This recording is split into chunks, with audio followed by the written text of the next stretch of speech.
Novedades de la OPO. Por el lado del masismo, al candidato se lo vio incómodo cuando le recordaron su participación en el ámbito de la farándula. Bueno, Sabrina Ravelli, pasaste momentos muy duros, querida, ¿eh? Sí. Estamos hablando de Matías Salé, ¿eh? Hace un año atrás estábamos sentados los dos acá hablando del casamiento. Sí. Incluso Sergio iba a ser parte, bueno, estábamos hablando con él para uno de los Se querían casar salones. En Tigre se querían casar. Que en febrero vamos a un evento que estaba Sergio y bueno, para intrusos Sergio dice algo a la cámara que bueno, que dice, y Matías, ¿para cuándo el casamiento? Pobre chica, la estás ilusionando y es todo mentira. Tal vez no pude hacerme cargo el año pasado, asumir lo del 13 de diciembre, lo del casamiento. Este año volvió a salir el tema por una joda que hizo Sergio Massa muy fuera de lugar. Sabrina, ¿con quién se casa? Sabrina, no, yo sé con quién se casa Matías. ¿Con quién? Un gran mentiroso que juega con la ilusión de esta noble chica. Me dijo la fiesta en el Tigre, un chaval. Repetime esa frase porque me encantó. Es un gran mentiroso. Matías Ale, sos un gran mentiroso. Matías Ale, sos un gran mentiroso. ¿Estás ahí, Matías Ale? Casate, Ale, deja de chamullar. ¿Estás ahí, Matías Ale? Casate, Ale, deja de chamullar. Se lo voy a decir a Sergio cuando lo vea, que una cosa es tener una confianza, una relación, y otra cosa es estar siempre cizañando sobre algo que creo que me merezco una disculpa, porque no es quien él para meterse con Sabrina y llenarle la cabeza de una forma de un humorado, lo que sea. Ya estamos hablando de chongo a chongo, ya estamos hablando de chongo a chongo. Me encontré en un lugar en el que me sentía acorralado, y yo cuando me acorralan me recluyo, me aíslo. Casamentero, Sergio Casamentero. Porque vos sos mentiroso, Matías. Soy muy casamentero. Casamentero.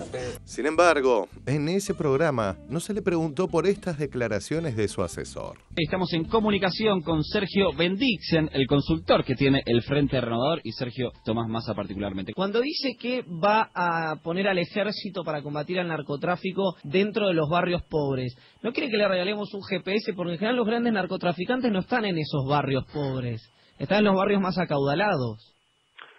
Bueno, claro que sí, los jefes están en sitios como el Nordelta, no hay duda. Los jefes están en sitios como el Nordelta, no hay duda. Hoy Prat Gay volvió a dejar en evidencia su lógica ajustadora. De la nueva generación de economistas. Los que tiene Macri alrededor son muy buenos. Melconian, por ejemplo, Federico Sturzenegger. Muy bueno es Alfonso Prat Gay. Vos que ya sos la mano derecha económica con Macri, ¿van a ajustar, Alfonso, si llegan al poder? No, es que hay que hacer exactamente lo contrario. A ver, ajustás cuando te pasaste de rosca, creciste demasiado. A ver, ajustás cuando te pasaste de rosca, creciste demasiado. O sea, que para Prat Gay, cuando un país crece mucho hay que hacerlo caer. Uno se preguntaría por qué. A ver, ajustás cuando te pasaste de rosca, creciste demasiado. Como no puede blanquear que ellos quieren ajustar.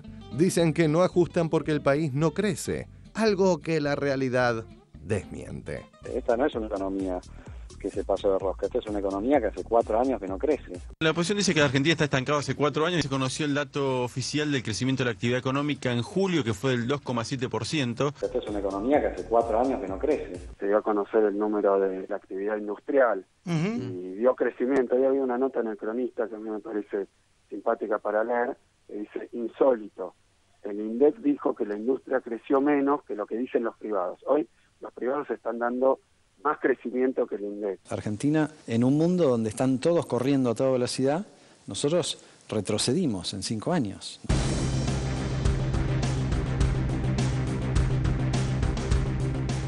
UNICEF cifra en 3 millones el número de niños que viven por debajo del umbral de la pobreza en Francia. Finlandia, la mayor manifestación en el país desde 1991 para protestar contra los recortes. En un mundo donde están todos corriendo a toda velocidad, nosotros retrocedimos en 5 años. Acá tengo datos de qué viene pasando con otros países de la región que se ponían como ejemplo de lo que tenía que ser Argentina. Chile, la ola increíble que está avanzando en Chile. Chile, bueno, ejemplo histórico de Argentina. Ya lleva la desaceleración económica 5 trimestres consecutivos. La Argentina tiene que ser parte de eso. Y el crecimiento en 2015, la última estimación, es que va a ser del 2%, cuando a principio de año decían que iba a crecer 4%.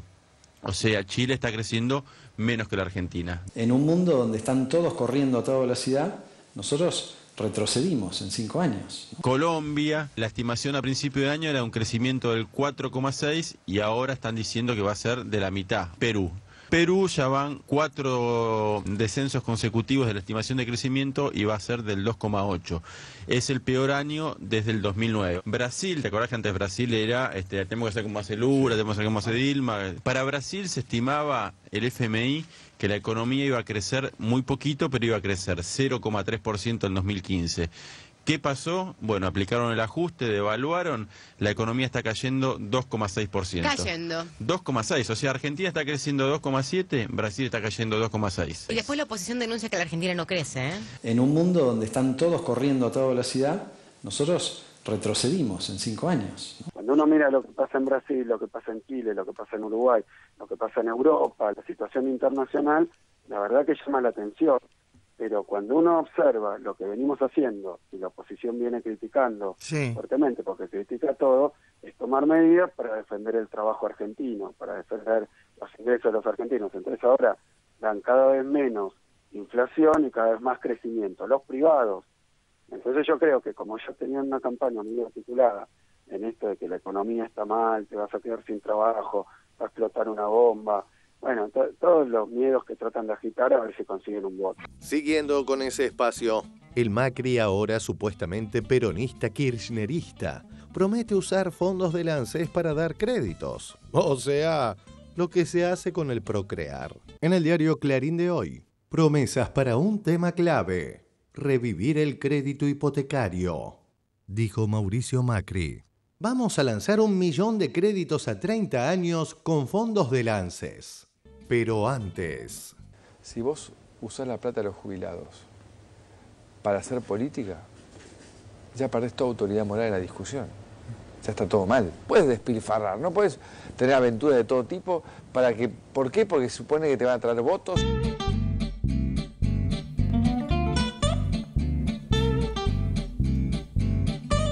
Bueno, ¿por dónde empezar? Por ahí saludando a Matías Salé, que finalmente se casó, no sé, pero bueno. Mariano Freschini, por favor. No, a mí se me vinieron las imágenes porque el informe fue variado, un popurrí de temas. Bastante. Varié un poco, pero había una línea que era la línea noventista, porque lo veía Massa planteando toda esta cuestión de metiéndose en los amoríos de la modelo, esta chica, bueno, con Matías Salé, no me acuerdo el nombre de la chica. Sabrina Ravelli. Sabrina Ravelli. Después apareció las noticias de Europa, ¿no? Los ajustes, ¿no? Una recesión. Y después apareció Pratgate, con lo cual ya ahí, cartón lleno. Más que nada, volviendo un poco a esta cuestión, cuando las propuestas neoliberales que encarnan la Alianza Cambiemos se expresan públicamente, es donde más se enriquece el debate. Porque ahí se visualiza claramente que hay 2 proyectos de país, o por lo menos hay un proyecto que intenta seguir una política económica que en los hechos y en su discurso a veces aplasta, digamos, ¿no? O ningunea. Quiero decir, la propuesta de Macri, de Cambiemos, es clara. No sé si es una vuelta al neoliberalismo así a secas, pero sí es una política alineada con los resortes fundamentales de las políticas económicas neoliberales. En ese sentido me parece sumamente oportuno cuando hay un debate, porque en otros lugares, en otros países, se debate claramente esta cuestión. Digamos, neoliberalismo, liberalismo, frente a populismo, estatismo. Me parece que es muy sana, muy enriquecedora. Durante toda la historia han ganado las propuestas de derecha, con lo cual no sería algo nuevo que en democracia ganen las propuestas de derecha. El tema es cuando los principales candidatos no plantean efectivamente estas cuestiones y van por el terreno del ANSES o van por estos terrenos, que son los que, insisto con esta cuestión, lo que se ve en todo Sudamérica en este tiempo histórico. Uno escucha a Capriles diciendo vamos a mantener las misiones bolivarianas de Chávez, uno escucha a la calle Pou diciendo vamos a mantener la política social del Frente Amplio, o cuando a último momento Neves en ese balotaje con Dilma planteaba toda la cuestión de defender todas las conquistas que son ampliamente valoradas por los brasileños. Con lo cual no es nada nuevo, me parece, por ahí me repito con esta cuestión, que sería mucho más sincero una discusión abierta y franca sobre los modelos de país y sobre lo que expresa cada uno de ellos, que esta cuestión de tomar una agenda que tienen estos gobiernos, como decíamos, de centro izquierda, de populistas o nacional populares, y encubrir lo que verdaderamente se quiere hacer. Me parece que las cuestiones, momentos electorales se pisotean estos temas y la verdad sirve de muy poco, pero por suerte aparecen figuras como Prat Gay que no tienen pelos en la lengua y que plantean estas cosas, como en su momento lo han hecho Melconian y otros. Me parece que con esto ganaremos mucho más en la riqueza del pluralismo que tanto se demanda, y en ese marco haríamos una democracia más plena, diría yo. Es el único lugar donde algunos no tienen pelos, pero Cintia García. Es que están pasando cosas que confrontan con estos discursos. Hace poco participé del primer foro de economía política heterodoxa, ¿no? Y Axel Kicillof fue uno de los que se abrió el Congreso, obviamente, y lo que planteaba Kicillof es interesante porque además decía, otra cosa que se repitió en el foro, esta necesidad, lo que está haciendo la política y lo que está haciendo la política económica, y esta necesidad es de que se reescriba la teoría en la región, de que generemos o se genere otra teoría para explicar estos fenómenos que están pasando. Y me parece que estos discursos neoliberales se quedan atrás de lo que pasa en la región. La región está asignada, aún con las enormes dificultades, ¿no? Y uno puede desilusionarse inclusive con lo que pasa en Brasil y las medidas de Dilma, etcétera, pero aún con toda esa complejidad, porque la confrontación y la pulsada por el poder sigue siendo feroz, rescato estas palabras del ministro de Economía. Dice, los gobiernos de la región no solo están poniendo en discusión y en la centralidad política, políticas económicas heterodoxas, sino que además están siendo gobiernos fuertemente antineoliberales. Y me parece que eso es lo que está pasando hace más de una década desde aquel paraguas que abre para mí Hugo Chávez. Y sobre eso, este modelo de la derecha siempre va a pugnar. Sí, porque por supuesto que no pueden dar respuestas en ese sentdo, pero me parece, o por lo menos mi expectativa es que queden rezagados y que sigan triunfando las políticas antineoliberales. Edgardo, primero que ya no estamos por ir al primer corte. Quería hacer una breve conexión entre este bloque y el anterior cuando escucho a Prat Gay decir que todo el mundo está corriendo a toda velocidad y nosotros nos estamos cayendo. Eso es difícil de decir en 678, pero no porque no esté Prat Gay, porque Prat Gay podría estar como...